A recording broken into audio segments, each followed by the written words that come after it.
अस्सलाम वालेकुम। आज हम बात करेंगे ड्रामा सीरियल मासूम का, जो कि हम टीवी का ड्रामा है। ऑनेस्टली स्पीकिंग मुझे समझ में नहीं आता कि हम टीवी ने ये ड्रामा क्या सोचकर बनाया है। बहुत सारी इंडियन मूवीज़ का एक मिक्सचर है ये ड्रामा और कुछ भी नहीं है। जिसके अंदर टॉप ऑफ द लिस्ट है वो सात दिन, उसके बाद इसके अंदर सेकंड नंबर पर है याराना और थर्ड नंबर के ऊपर है बागबान। इन्होंने बाकी आई एम श्योर बाकी सारे सीन्स भी इन्होंने डिफरेंट डिफरेंट फ़िल्मों से निकाल-निकाल कर डाले होंगे। साफ़ बात ये है कि शुरू में ये ड्रामा देखा और बाद में ये इतना तकलीफ़देह बन गया कि रिव्यू की खातिर तो कभी-कभार देखा, लेकिन ये कि बिल्कुल बर्दाश्त नहीं होता कि इस ड्रामे को 2 मिनट के लिए देखा जाए। इमरान अशरफ इसके अंदर बेइंतहा बुरी एक्टिंग कर रहे हैं। दिमाग से पैदल लग रहे हैं, पागल लग रहे हैं, ऐसा बिल्कुल भी नहीं लग रहा कि ये कोई अम, गरीब आदमी है या मिस्कीन है। तरस उन पे ज़रा-सा भी नहीं आ रहा, गुस्सा उन पे बेइंतहा आ रहा है, जिस किस्म की हरकतें वो कर रहे हैं। ख़ास तौर पे अब उनका गाना जब मशहूर हो गया है, तो ये बात इतनी ऑकवर्ड लगी कि उनसे जब कहा कि 2.5 करोड़ व्यू आए हैं, तो वो हैरान हो रहे हैं और जब उनसे 25 मिलियन कहा, तो वो ऐसे अंग्रेज़ के बच्चे हैं कि उनकी ये बात समझ में आ गई कि 25 मिलियन जो है वो कितना होता है और खुश होके कह रहे हैं कि जी मुझे ये पता है। समझ में नहीं आया कि ये किस बेवकूफ़ ने ये मतलब आइडिया कॉन्सेप्ट सोचा था और बेवकूफ़ मैंने इसलिए लफ़्ज़ इस्तेमाल किया कि ये कोई ऐसा आदमी है जो दूसरों को बेवकूफ़ समझता है। कि पब्लिक जो है वो इतनी पागल है कि वो इस किस्म का ड्रामा जो है उसको देख लेगी और देख के उसको बहुत खुश होगी, बहुत तारीफ़ करेगी और किसी को पता नहीं चलेगा कि ये कितना शदीद चोरी-शुदा ड्रामा है। जबकि वो 7 दिन ऐसी मूवी है जो मेरा ख़्याल है अक्सरियत लोगों की देखी भी होगी, क्योंकि डिश एंटीना आने के बाद वो कई दफ़ा टीवी के ऊपर आती थी, तो आई एम श्योर लोगों की देखी भी होगी। मुझे नहीं समझ में आया कि इतना बड़ा चैनल इतना महँगे एक्टर्स लेके आप ड्रामा बना रहा है और कहानी जो है वो आपके पास इतनी नकल-शुदा है जिसकी कि कोई ज़रूरत नहीं थी। ख़ासा बेवकूफ़ी का ड्रामा है। इनकी जो बहन बनी हुई है चुटकी, उसको क्या बीमारी ऐसी हो गई है कि वो किसी सूरत व्हीलचेयर से नहीं उतरती। ये इन्होंने अजीब म्यूट और गूंगी बेरी टाइप की जो उन्होंने उसको बता दिया है, कोमा में है, पता नहीं क्या है, उसको कोई शौक उसको ऐसा लग गया है, क्या है कि ये डिस्को डांसर टाइप की फ़िल्मों में नहीं मिठुन जो है वो खड़े में हैं और सुन नहीं रहे और बोल नहीं रहे और अचानक जो है वो उनको कोई गाना याद दिलाता है और क्या होता है तो वापस हवासों में आ जाता है। मुझे लग रहा है कि इसके अंदर एंड में यही होगा। ये कोई कॉन्सर्ट वगैरह करने के लिए जाएँगे, वहाँ ये चुटकी आ जाएँगी और चल पड़ेंगी और बोलेंगी और व्हाटएवर जो भी। बहरहाल इस ज़माने के हिसाब से एक बिल्कुल अहमकाना ड्रामा है। जो वो 7 दिन की कहानी थी कि लड़की की शादी हो जाती है और वो एक अमीर आदमी से और फिर लड़की अपनी कहानी पहली ही रात सुना देती है, वो वहाँ से छापा है। ये याराना के अंदर अमजद खान जो है वो इनको अमिताभ को ले आते हैं शहर और यहाँ लाकर उनको बहुत बड़ा सिंगर बना देते हैं। बाकी सीन इन्होंने वहाँ से छापा है। नदीम जाफ़री और उनके साथ जो साहब हैं वो काफ़ी सारे ड्रामों के अंदर आते हैं, अच्छे खासे एक्टिंग करते थे छोटे-छोटे कैरेक्टर्स के अंदर। मुझे समझ में नहीं आया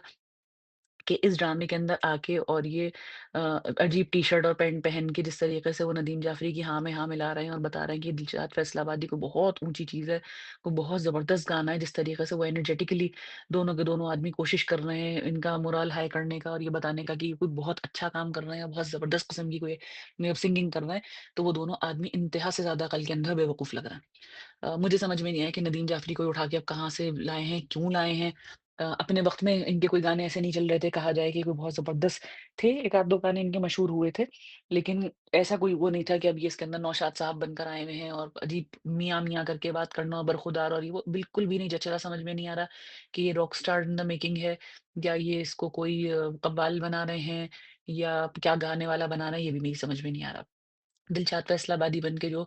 हुलिया इमरान अशरफ ने बना रखा था, इंतहाई कोई मैला फ़कीर माला हुलिया था और अब जो इन्होंने ये हुलिया बनाया है अपना लड़कियों वाली जैकेट पहन के और वो मतलब ये एक हीरे की घड़ी तुम्हें दे रहा हूँ और वो इतनी छिचोरी सी एक घड़ी थी चीप, उसके ऊपर ₹2 वाले हीरे लगे हुए थे, जो किसी भी गिफ्ट शॉप पे मिल जाती है, आप जाके ले लें 500-600 रुपए के अंदर और कुछ भरोसा नहीं। वो जो कहते हैं ना कि